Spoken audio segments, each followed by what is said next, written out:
താമരശ്ശേരി തച്ചംപോയിൽ കനത്ത മഴയിൽ വീടിന്റെ മേൽക്കൂര തകർന്നു. പാറമ്മൽ മീനാക്ഷിയുടെ വീടാണ് തകർന്നത്. വീട്ടിൽ ആളില്ലാത്ത സമയത്താണ് ഈ അപകടമുണ്ടായത്. അഖില CP ആണ് വിവരങ്ങളുമായി നമുക്കൊപ്പം ചേരുന്നത്. അഖില, ഈ തച്ചംപോയിൽ എന്നൊക്കെ പറയുന്ന ഭാഗം അത് മലയോര മേഖലയാണോ?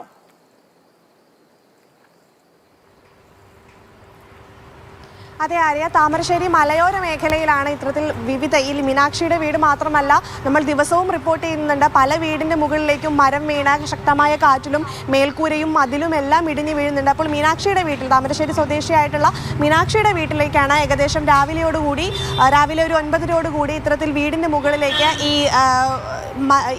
അതായത് വീടിൻ്റെ മേൽക്കൂര തകരുന്നത്. അപ്പോൾ ഈ കോഴിക്കോട് ജില്ലയിലെ മലയോര മേഖല അതീവ ജാഗ്രതയിലാണ്. മാത്രമല്ല കുറ്റ്യാടി പല പ്രദേശങ്ങളിലും ഇത്തരത്തിൽ മരം വീണ് വൈദ്യുതി ലൈനിലേക്ക് പോസ്റ്റുകൾ മറഞ്ഞിട്ടുണ്ട്. അപ്പോൾ അവിടെയും വൈദ്യുതി ബന്ധം ഇതുവരെ പുനഃസ്ഥാപിക്കാൻ കഴിഞ്ഞിട്ടില്ല. കോഴിക്കോട് ജില്ലയിൽ ഒരു പ്രളയ സാധ്യതാ മുന്നറിയിപ്പ് കൂടിയുണ്ട്. കോരപ്പുഴയിലാണ്, അതായത് പുഴ കവിഞ്ഞൊഴുകാനുള്ള സാധ്യതയുണ്ട്. അതുകൊണ്ട് ഒരു പ്രളയ സാധ്യതാ മുന്നറിയിപ്പ് കൂടി കോഴിക്കോട് ജില്ലയിലുണ്ട് എന്നുള്ളതാണ് പ്രധാനപ്പെട്ട കാര്യം. മാത്രമല്ല കക്കയം ഡാമിന് ഇപ്പോൾ ഒരു ബ്ലൂ അലേർട്ട് പ്രഖ്യാപിച്ചിട്ടുണ്ട്. അതായത് വെള്ളം പുറത്തേക്ക് ഒഴുകുന്നതിൻ്റെ ആദ്യ സൂചനയായിട്ട് പ്രഖ്യാപിക്കുന്നതാണ് ബ്ലൂ അലേർട്ട്. അപ്പോൾ ഇത്തരത്തിൽ ബ്ലൂ അലേർട്ടും കക്കയം ഡാമിൽ പ്രഖ്യാപിച്ചിട്ടുണ്ട് എന്നുള്ളതാണ്. മാത്രമല്ല കോഴിക്കോട് മയ്യഴി പുഴ ഇപ്പോൾ അതിഭീകരമായി കരകവിഞ്ഞൊഴുകുകയാണ്.